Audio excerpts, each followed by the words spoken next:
Chennai super Kings versus Mumbai Indians. వీళ్ళిద్దరి మధ్యలో జరిగే మ్యాచుల్లో చెన్నైలో ఏ గ్రౌండ్లో జరిగినా సిఎస్కే డామినేషనే ఉంటుంది. కానీ వేరాస్ ఈ సిఎస్కే ఎంఐ మ్యాచ్ ఒకవేళ చెపక్ గ్రౌండ్లో ఉంటే, చిదంబరం గ్రౌండ్లో ఉంటే ఖచ్చితంగా అక్కడ ఎంఐ డామినేషన్ ఎక్కువ సార్లు ఉన్నది. అదిదా మ్యాటరు, అదిదా సర్ప్రైజు. ఈరోజు మనకి మ్యాచ్ జరగబోతుంది సిఎస్కే వర్సెస్ ఎంఐ, చెపక్ గ్రౌండ్, అదే చిదంబరం గ్రౌండ్. సో ఇక్కడ మనకి ప్యూర్లీ మన స్టాట్స్ ప్రకారంగా చూస్తే ఎంఐ డామినేషన్ కనబడుతుంది. కానీ ఆ గ్రౌండ్ స్పిన్నర్స్కి ప్యారడైజ్ వస్తుంటుంది. అంటే స్పిన్ తిరగడానికి బాల్కి అక్కడ డ్యూ ఫ్యాక్టర్ ఉంటుంది, స్పిన్ ఖతర్నాక్ తిరుగుతుంది, స్పిన్నర్స్కి ప్యారడైజ్ వస్తుంటే ఆ గ్రౌండ్లో చెన్నై టీం, సిఎస్కే టీం అంతమంది స్పిన్నర్లు వేసుకొని దిగుతుంది. 4-5 స్పిన్నర్లతోటి దిగుతుంది. అండ్ స్పిన్ అవతల టీం వేస్తే ఆడగలిగే ప్లేయర్స్ తోటి దిగుతుంది. చాలా ప్లాన్డ్గానే ఉంది. టఫ్ వారైతే చూస్తున్నాం. Of course greatest of the greatest battles కింద మనం సిఎస్కే వర్సెస్ ఎంఐని కన్సిడర్ చేయొచ్చు. తోపులు ఆడబోతున్నారు. అండ్ అది చూడడానికి కన్నుల పండగగా ఉండబోతుంది. ఎవరు గెలవచ్చు, ఎందుకు గెలవచ్చు, స్టాట్స్ ఏం చెప్తున్నాయి, దాంతోపాటుగా ప్లేయర్స్ ఎవరు, ఆ ప్లేయర్స్కున్న సత్తాలు ఏంటిది, స్పిన్నర్స్ ఎవరు, పేసర్స్ ఎవరు, అద్భుతంగా వాటిని హ్యాండిల్ చేయగలిగే బ్యాట్స్మెన్స్ ఎవరు, అందరి గురించి మనం డీటెయిల్గా మాట్లాడుకుందాం. ఈ ఒక్క వీడియో చూస్తే చాలు మీకే ఒక క్లారిటీ వస్తుంది, ఎవరు గెలుస్తారు, ఏం కథ, ఏం జరగబోతుందని. చలో రైట్, ఓపెనింగ్ మనం పిచ్ రిపోర్ట్ తోటి స్టార్ట్ చేసుకుందాం. ఇది యావరేజ్ బ్యాటింగ్ వికెట్ పిచ్. నిజంగా చెప్పాలంటే చేజింగ్ చేసేటోళ్ళకి చాలా కష్టమవుతుంది. యావరేజ్ ఎట్లుందంటే 130 to 150 స్కోర్ మాత్రమే యావరేజ్ ఉంది ఈ గ్రౌండ్ మీద. మ్యాక్సిమం అంటే కొన్నిసార్లు మాత్రం 160 to 180 స్కోర్ కూడా చేసిరు ఈ పిచ్ మీద, ఈ గ్రౌండ్లో. అయితే ఇది చేజింగ్కి మాత్రం చాలా డిఫికల్ట్ అవుతుంది. ఫస్ట్ బ్యాటింగ్ తీసుకున్న వాళ్ళకే సుకూన్సే ఉంటుంది. సెకండ్ బ్యాటింగ్ తీసుకుందాం, చేజింగ్ చేద్దామంటే టఫ్ అవుతుంది. ఇదే నిర్ణయం సిఎస్కే చాలాసార్లు తీసుకుంది.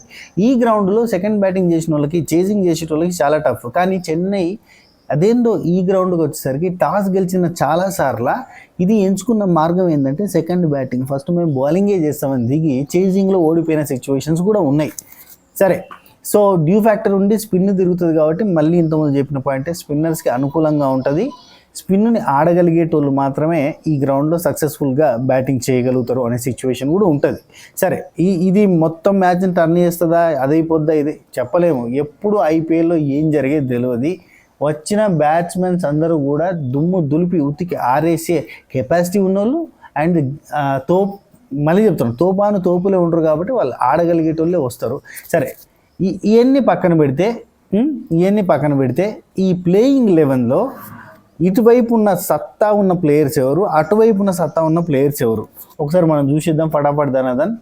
చలో, ఇక్కడ మనకి ఓపెనింగే మనకి ఇండియన్ ఓపెనర్ రుతురాజ్ గైక్వాడ్, ఈ టీం క్యాప్టెన్.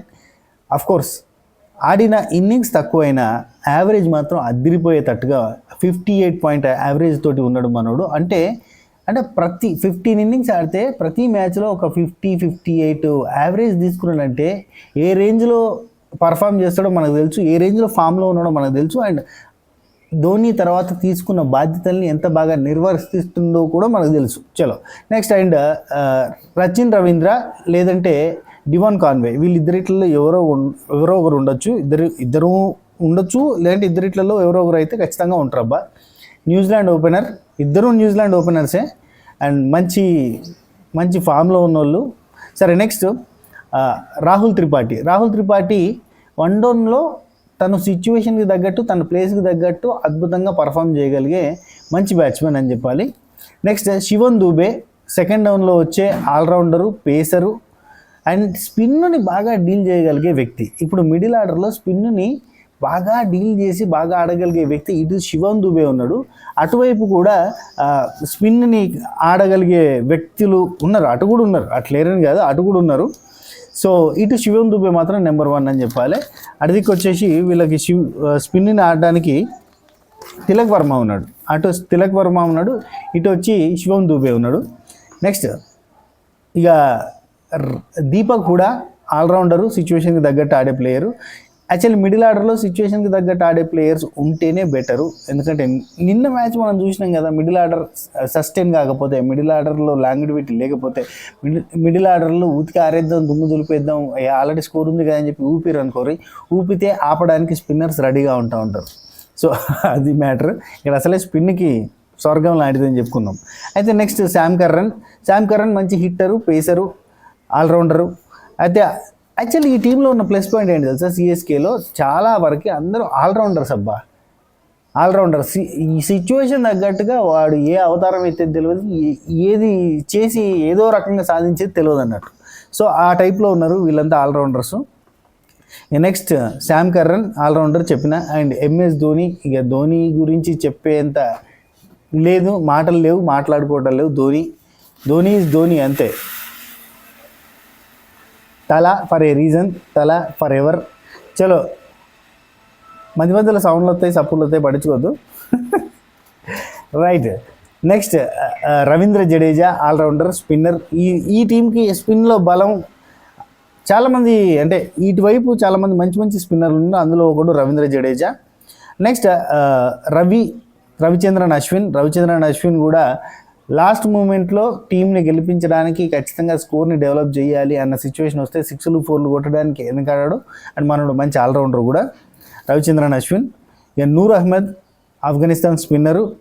మనోడు కూడా ఒక డిఫరెంట్ కైండ్ ఆఫ్ స్పిన్ని డెలివరీ చేయగలుగుతాడు. వేరే లెవెల్ స్పిన్తో అవతల ఉన్న ఆ బ్యాట్స్మెన్కి వెన్నులో వణుకు పుట్టించారు, స్పైన్లో వణుకు పుట్టించగలిగే స్పిన్లు వేయగలుగుతాడు. సో నూర్ అహ్మద్.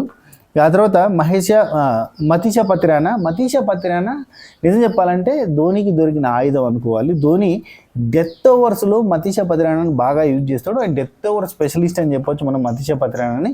సో వీళ్ళకున్న బలం. ఆ తర్వాత ఖలీల్ అహ్మద్ ఇంపాక్ట్ ప్లేయర్గా వచ్చే ఛాన్స్ ఉంది, ఇంపాక్ట్ ప్లేయర్గా, పేసర్గా వచ్చే ఛాన్స్ ఉంది. అయితే ఇది ఎంఐ సైడ్ చూస్తే ఓపెనింగే హిట్టర్రర్ ఎవరు చెప్పురి, రోహిత్ శర్మ అట్నే రేయాన్ రికాల్టన్. వీళ్ళిద్దరూ కూడా మంచి opening batsmen. And Rohit Sharma గురించి చెప్పడానికి, విరాట్ కోహ్లీ గురించి ఎక్స్ప్లెయిన్ చేయడానికి, ధోని గురించి పొగడడానికి మాటలు సరిపోవు. సో రోహిత్ శర్మ దబ్బిడే నీ చెయ్యే బాల. సో రేయాన్ రికాల్టన్ కూడా south African opening batsmen. And మనోడు కూడా మంచి ఫామ్లో ఉన్నాడు. మనోడు మంచి ఓపెనింగ్ పార్ట్నర్షిప్ ఇవ్వగలుగుతాడు. 1 డౌన్లో వచ్చేసి సూర్యకుమార్ యాదవ్ 360 డిగ్రీస్లో ఉతికి ఆరేయగలిగే స్పెషలిస్టు సూర్యకుమార్ యాదవ్. ఖచ్చితంగా గ్యాపుల్లోంచి, అంటే మనం అక్కడ ఫీల్డర్ ఉన్నారు గడ్డు కొడుతుండు అంటే ఆ గ్యాప్ నుంచి కట్ అయ్యి వెళ్ళిపోగలిగేంత అద్భుతమైన షాట్స్, అంటే ఒక స్పెషలైజ్డ్ ప్లే చేయగలిగే వ్యక్తి సూర్యకుమార్ యాదవ్. ఇక తిలక్ వర్మ గురించి ఇంతకుముందే మనం మాట్లాడుకున్నాం కదా. తిలక్ వర్మ మనోడు స్పిన్ని, అంటే మిడిల్ ఆర్డర్లో ఇప్పుడు శివన్ దుబే ఎట్లయితే మనకి సెకండ్ డౌన్లో వస్తున్నాడు, సేమ్ ఇక్కడ కూడా తిలక్ వర్మ సెకండ్ డౌన్లో వస్తున్నాడు. మనోడు కూడా సేమ్ స్పిన్ని కంట్రోల్ చేస్తూ, అంటే స్పిన్ బౌలింగ్లో కూడా అద్భుతంగా పర్ఫార్మెన్స్ చేయగలుగుతాడు. So correct position, full on ఫామ్లో ఉన్నాడు తిలక్ వర్మ కూడా. ఇదికి శివన్ దుబే కూడా ఫుల్ ఆన్ ఫామ్లో ఉన్నాడు, కరెక్ట్ పొజిషన్లో ఉన్నాడు. సేమ్ ఇద్దరు కూడా పోటాపోటీగా, అంటే మనం ప్లేయర్ వర్సెస్ ప్లేయర్ చూసుకుంటే కనుక వీళ్ళిద్దరు భలే సూపర్. నెక్స్ట్ ఇటు రాబిన్ మిన్స్ ఈ టీంకి వికెట్ కీపర్ అండ్ మంచి hitter. And Naman Dhir all rounder, pacer, hitter, మంచి aggressive player, aggressive stroke play ఉంటుంది మనోడి దగ్గర నుంచి. And Arjun Tendulkar next. అర్జున్ టెండూల్కర్ వచ్చేసి పేసరు, స్వింగ్ వేస్తాడు. ఇక అర్జున్ టెండూల్కర్ ఓకే అంతే. ఇక అర్జున్ టెండూల్కర్ గురించి మనం గొప్పగా చెప్పడానికి లేదు. అది చెప్పాలంటే మరి సచిన్ టెండూల్కర్ గురించి చెప్పుకోవాల్సిందే. Next Mitchell Shatner. వీళ్ళ టీంకి ఉన్న అద్భుతమైన స్పిన్నర్, అంటే స్పిన్ డిపార్ట్మెంట్కే హెడ్ వస్తుంటాడు. ఇది న్యూజిలాండ్లో చూసుకుంటే న్యూజిలాండ్ క్యాప్టెన్ అండ్ న్యూజిలాండ్లో స్పిన్ డిపార్ట్మెంట్కే మనోడు హెడ్ లాంటోడు. ఇక్కడ వీళ్ళ టీంలో కూడా మంచి స్పిన్నర్ అని చెప్పాలి. నెక్స్ట్ మనకి కరణ్ శర్మ వచ్చేసి మంచి స్పిన్నరు, వికెట్లు తీసే కెపాసిటీ ఉన్నాడు, రన్స్ ఆపే కెపాసిటీ ఉన్నాడు Karan Sharma right arm. Next Deepak Chahal వచ్చేసి తెలుసు మనకి లైన్ అండ్ లెంత్ ఎట్లా పడుతుంది అండ్ మనోడు బౌలింగ్ ఎట్లుంటుంది, బౌన్సర్స్ ఎలా వేయగలుగుతాడు, ఇవన్నీ మనకు ఒక ఐడియా ఉంది. దీపక్ చాహల్ కూడా వీళ్ళకున్న మంచి బలం. నెక్స్ట్ ట్రెంట్ బోల్ట్ చెప్పుకోవాలి కొద్దిసేపు మనం. ట్రెంట్ బోల్ట్ బౌలింగ్లో దిగ్గజం అని చెప్పాలి, నెక్స్ట్ లెవెల్ బౌలరు. అండ్ మనోడు లెఫ్ట్ ఆర్మ్, అంటే మనోడు బౌలింగ్ చేసినప్పుడు రైట్ హ్యాండ్ బ్యాట్స్మెన్స్ని ఎట్లా అవుట్ చేయగలుగుతాడంటే ఇన్ స్వింగ్ లేచి రైట్ హ్యాండెడ్ బ్యాట్స్మెన్స్ని ఈజీగా వికెట్ తీసుకోగలిగే కెపాసిటీ ఉన్నాడు. బౌలింగ్లో దిగ్గజం, మరోసారి చెప్పుకోవాలంటే నెక్స్ట్ లెవెల్లో వేయగలుగుతాడు అంతే. విల్ జాక్స్ ఇంపాక్ట్ ప్లేయర్ కింద ఉండే ఛాన్స్ ఉంటే Will Jacks right hand batsmen, బాగానే ఫాస్ట్ బౌలింగ్ కూడా బాగానే వేస్తాడు, ఆల్రౌండర్, బాగానే ఉంది, వెరీ నైస్. అయితే ఇక మనకి ఇక్కడ ట్రెంట్ బోల్ట్ తోటి పెద్ద గండమే ఇటు సిఎస్కే వాళ్ళకి. సరే, నెక్స్ట్ మనకి ఈ గ్రౌండ్లో సిఎస్కే వర్సెస్ ఎంఐ ఎన్ని మ్యాచ్లు జరిగితే ఎవరెన్ని గెలిచారు చూద్దాం ఒకసారి. హెడ్ టు హెడ్ ఇప్పటి వరకు టోటల్ మ్యాచ్లు అయితే, అంటే చెన్నైలో అని కాదు, టోటల్ మ్యాచ్లు అయితే 39 జరిగినాయి. 39 జరిగితే అందులో 18 సిఎస్కే గెలిస్తే ఎంఐ 21 గెలిచింది. ఇట్లా చూసుకున్నా కానీ ఎంఐ డామినేషన్ ఎక్కువ కనబడుతుంది. ఇక వీళ్ళిద్దరికీ ఈ గ్రౌండ్లో 9 మ్యాచ్లు జరిగినాయి, అందులో సిఎస్కే 3 గెలిచింది, ఎంఐ 6 గెలిచింది. ఇట్లా చూసుకున్నా కానీ ఈ గ్రౌండ్లో మాత్రం దారుణంగా, అంటే డబుల్ ద డామినేషన్ అన్నట్టు. మామూలుగా ఓవరాల్ మ్యాచెస్ చూసుకుంటే పెద్ద కంపారిటివ్లీ డిఫరెన్స్ లేదులే, 3 మ్యాచ్లు అటు ఇటు అని అనుకుంటాం. కానీ ఇదే గ్రౌండ్లో చూడండి 3 మ్యాచ్లు ఇచ్చినట్టే కదా, ఇదే గ్రౌండ్లో 3 మ్యాచ్లు ఇచ్చినట్టు. అంటే 9 మ్యాచ్లు ఆడితే 3 మ్యాచ్లే సిఎస్కే గెలిచి ఎంఐ 6 మ్యాచ్లు గెలిచేంత టైప్ ఆఫ్ గ్రౌండ్ ఇది. ఈ గ్రౌండ్లో అంటే యాక్చువల్లీ సిఎస్కేకి హోమ్ గ్రౌండ్. అదే చెన్నైలో వేరే ఏ గ్రౌండ్లో అయినా సిఎస్కే డామినేటింగ్గా ఉంటే ఈ గ్రౌండ్లో మాత్రం ఎంఐ డామినేటింగ్ ఉన్నది. అది దా సర్ప్రైజ్.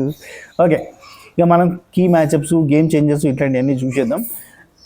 చెప్పాలంటే వీళ్ళ దాంట్లో game changers Ruturaj Gaikwad 15 innings ఆడితే 706 రన్ తీసిండు.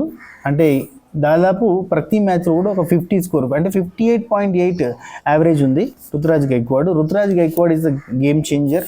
మనం ఆపకపోతే, కంట్రోల్ చేయకపోతే వాళ్ళకి కష్టమవుతుంది. ఇక శివం దుబే ఉన్నాడు, వీళ్ళ దానిలో స్పిన్ బౌలింగ్ని బాగా డీల్ చేయగలిగేటోడు. ఎట్లా అంటే కూడా 15 ఇన్నింగ్స్ ఆడితే అందులో 401 రన్స్ చేసిండు. యావరేజ్ చూస్తే 36.5, అంటే శివన్ దుబే వచ్చే ప్లేస్కి 36.5 యావరేజ్ అంటే చాలా మంచి యావరేజ్. ఇప్పుడు రుతురాజ్ గైక్వాడ్ ఓపెనర్గా వస్తుంటూ 50 యావరేజ్ ఇచ్చిందంటే చాలా మంచి యావరేజ్. మనోడు మ్యాచ్ని ఏంటంటే ఓపెనర్సే ఒక 100 పార్ట్నర్షిప్ చేయగలిగేంత కెపాసిటీకి తీసుకుపోయేటట్టు రుతురాజ్ గైక్వాడ్ చేస్తే, సెకండ్ డౌన్లో వచ్చే శివన్ దుబే ఒక 36, ఒక 40 రన్స్ ఇచ్చిండు అనుకోరు, చెప్పండి. ఇక టోటల్గా స్కోర్ అయితే ఈజీగా పెంచగలిగే కెపాసిటీ ఉన్నది శివన్ దుబే. ఈవెన్ మిడిల్ ఆర్డర్లో ఆ స్పిన్ బౌలింగ్ని చాలా క్లారిటీగా మెయింటైన్ చేస్తే 30-40 రన్లు ఇచ్చారంటే చాలు కదా. సో నెక్స్ట్ రవిచంద్రన్ అశ్విన్ గురించి చెప్పాలంటే, మనోడికి ఇది హోమ్ గ్రౌండ్, పిచ్ మీద మంచి అవగాహన ఉంటుంది. ఈ అవగాహనతోటి మామూలుగానే మనోడు అద్భుతమైన బౌలరు. కొన్ని స్పెషల్ క్యారమ్ బాల్ లాంటి స్పెషలైజ్డ్ స్పిన్స్ వేయగలిగే కెపాసిటీ ఉన్నాడు. సో హోమ్ గ్రౌండ్ ఇంకొంచెం రెచ్చిపోయి ఆడగలుగుతాడు. మంచి అవగాహన ఉంది, పిచ్ మీద మంచి అవగాహన ఉండడంతో ఇంకా మంచి డెలివరీ చేయగలుగుతాడు. నెక్స్ట్ రవీంద్ర జడేజా 44 ఇన్నింగ్స్ ఆడితే 34 వికెట్లు తీసిండబ్బా. సో స్కోర్ కూడా చూస్తే ఎకనమీ 6.75, అంటే ఒక ఓవర్లో 6 లేదంటే 7 రన్ల కంటే ఎక్కువ వేయలేదు. మళ్ళీ వికెట్లు చూస్తే 34 తీసిండు, 44 ఇన్నింగ్స్లో 34 వికెట్లు తీసిండు. చాలా మంచి రికార్డు ఉంది. సో మనకి రవీంద్ర జడేజా కూడా ఈ మ్యాచ్లో గేమ్ చేంజర్ అయ్యే ఛాన్స్ ఉంది. నెక్స్ట్ ఏంది వీళ్ళకే ఉన్నదా, మొత్తం సిఎస్కేకే ఉంది కదా బలవంత.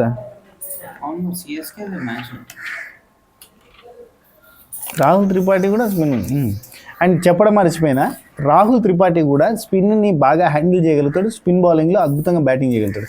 ఈ మిడిల్ ఆర్డర్లో ఇప్పుడు శివన్ దుబే కావచ్చు, ఇటు రాహుల్ త్రిపాఠి కావచ్చు, వీళ్ళిద్దరూ కూడా బాగా ఈజీగా మేనేజ్ చేసుకోగలుగుతారు. అందుకే సిఎస్కే టీంలో ఉన్న మెంబర్స్ అంతా, స్క్వాడ్ మెంబర్స్ అంతా కూడా ఎట్లాంటి వాళ్ళు అంటే ఆల్రౌండర్స్, ఏ సిచ్యువేషన్లో అయినా ఎలాగైనా ఆడగలిగేటోళ్ళు. అండ్ ఒకవేళ అటువంటి సిచ్యువేషన్ వస్తే అటువంటి ప్లేయర్స్ని దించగలిగే కెపాసిటీ. అందుకే ధోనికి అంతమంది ఫ్యాన్స్, అది మ్యాటర్. ఇక ఇడిదిక్కు చూస్తే రోహిత్ శర్మ గురించి చెప్పాల్సిన అవసరం లేదు, చెప్పినా తక్కువ అవుతుంది కాబట్టి నేను చెప్పదలుచుకోవట్లేదు, మనందరికీ తెలుసు. నెక్స్ట్ లెవెల్, ఒక అద్భుతం, ఒక ఏదో అది మ్యాటర్. నెక్స్ట్ ఈ టీంలో సూర్యకుమార్ యాదవ్ గేమ్ చేంజర్ అయ్యే ఛాన్స్ ఉంది. ఎందుకంటే 9 ఇన్నింగ్స్లో 300 రన్స్ స్కోర్ చేసి యావరేజ్ చూస్తే 37.5 యావరేజ్ ఉంది. సో ఈ లెక్కన ఈ రేంజ్ వన్ డౌన్లో ఈ రేంజ్ యావరేజ్ ఇస్తే అద్భుతం అని చెప్పాలి.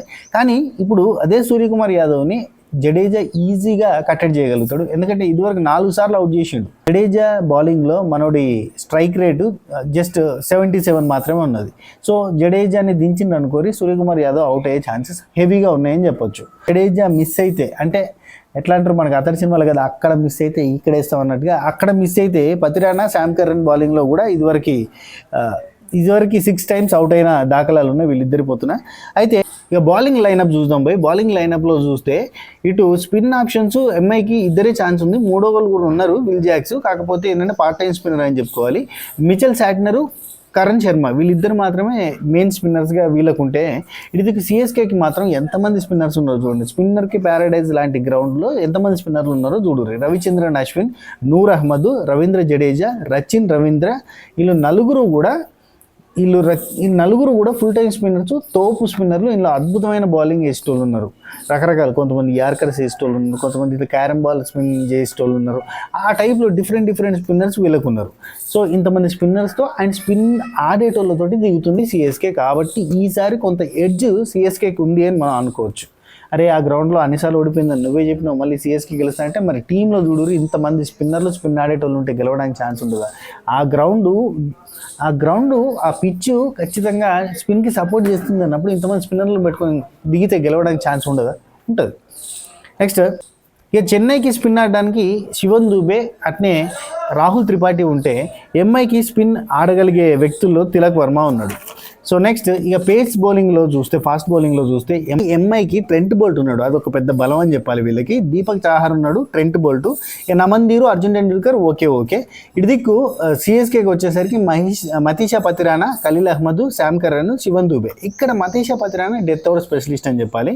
సో ఈ టోటల్ సినారియో చూస్తే అంటే స్పిన్ ఆడేటోళ్ళు, ఈ టోటల్గా ఉన్న ప్లేయర్స్, ఆల్రౌండర్స్ ఇదంతా గమనిస్తే పాత రికార్డ్స్ ఎట్లున్నా అంటే స్టాట్స్ ఎట్లున్నా కానీ కొంచెం సిఎస్కే గెలవడానికి అవకాశం ఉంది అన్న ఫీలింగ్ అయితే వస్తుంది. మరి మీకేమనిపిస్తుంది కింద కామెంట్లో చెప్పే ప్రయత్నం చేయండి. ఈ వీడియో మీకు నచ్చినట్టయితే లైక్ చేయండి, షేర్ చేయండి, కామెంట్ చేయండి, మీ ఫ్రెండ్స్తో షేర్ చేసుకునే ప్రయత్నం చేయండి. ఓకేనా? ఉంటా, take care, Tata, by by, నమస్తే, శబ్బ కేర్.